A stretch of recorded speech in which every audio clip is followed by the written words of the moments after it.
Halo, bersama saya Ihan Martoyo dari Program Studi Teknik Elektro UPH. Kita akan membicarakan di dalam klip yang ini tentang hasil-hasil riset terbaru dari bidang biologi. Saya ditemani oleh Bapak Reinhard Pinontoan. Pak Dr. Reinhard ini Kaprodi dari eh, Prodi Biologi UPH. Selamat malam Pak Reinhard. Selamat malam Pak Yan.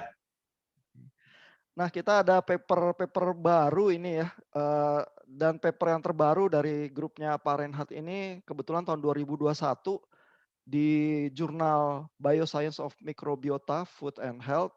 Ini kebetulan paper jurnalnya jurnal Q1 ya, jadi sangat bergengsi nih.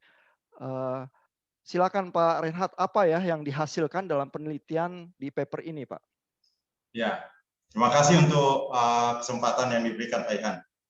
Ya, kita bersyukur nih bisa publikasi di jurnal ini ya.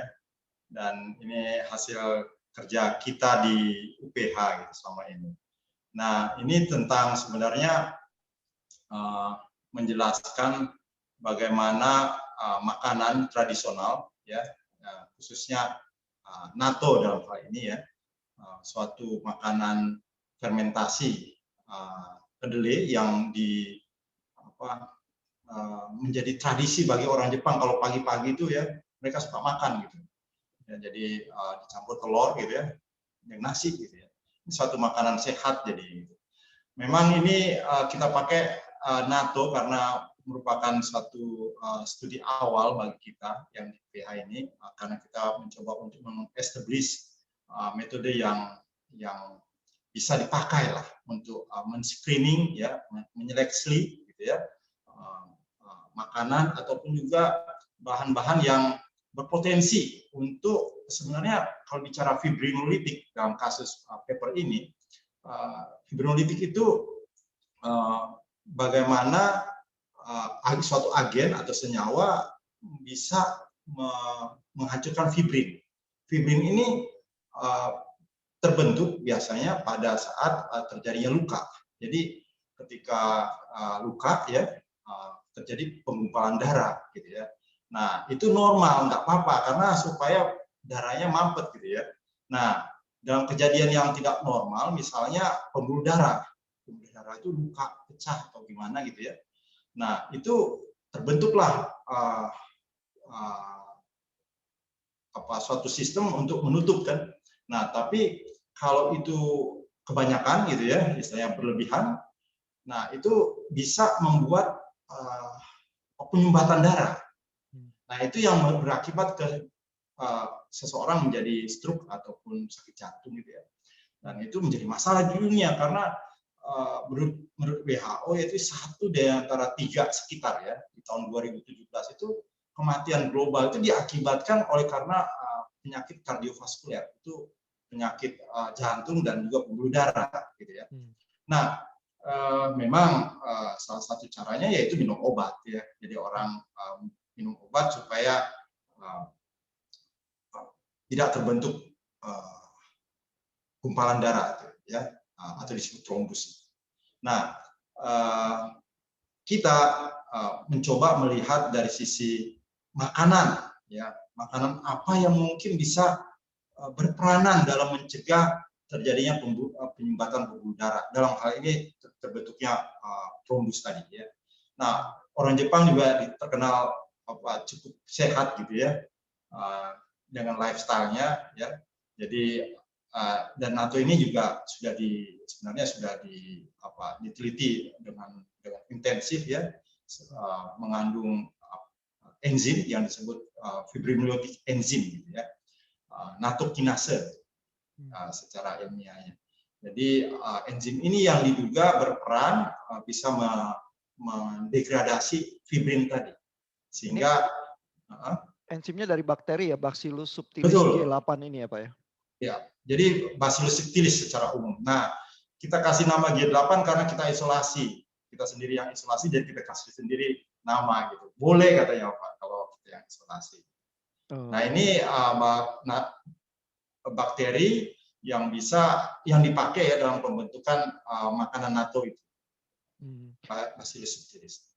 Jadi kalau secara singkat mekanismenya gimana Pak? Jadi diambil bakterinya lalu ekstrak, enzimnya terus diteliti atau gimana Pak?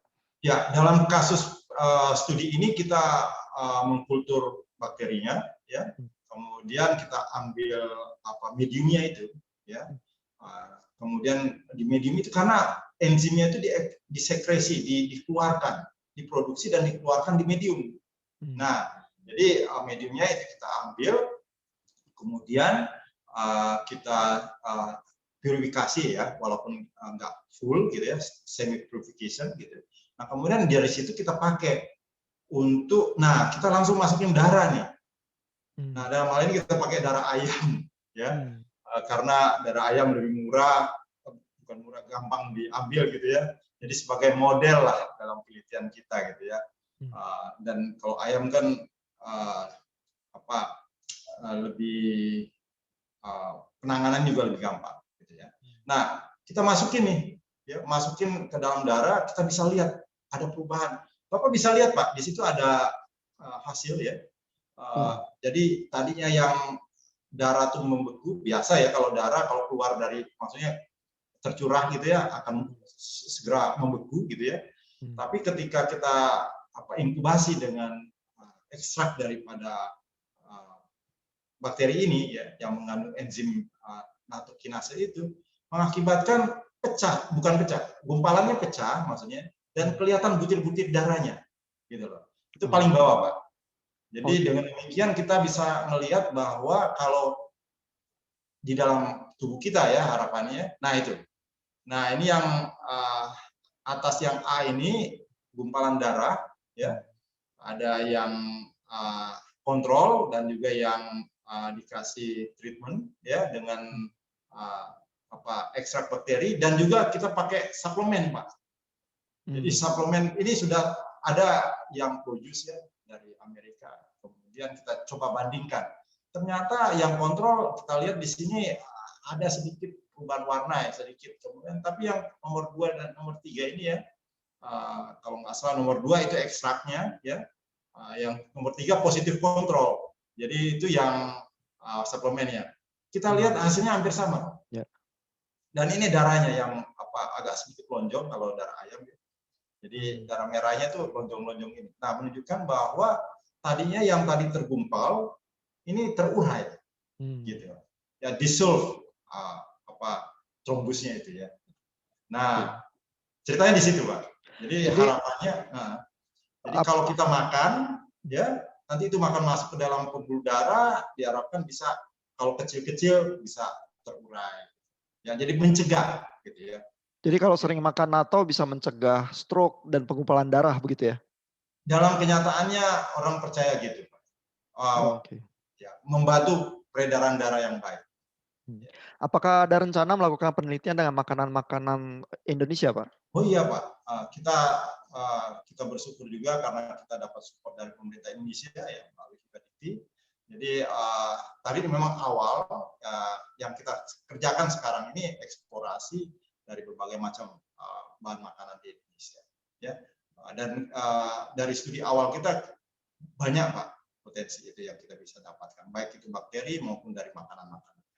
Oke, terima kasih sangat menarik hasil penelitiannya Pak Reinhard Pinontoan dari Prodi Biologi UPH. Selamat malam. Sama-sama Pak.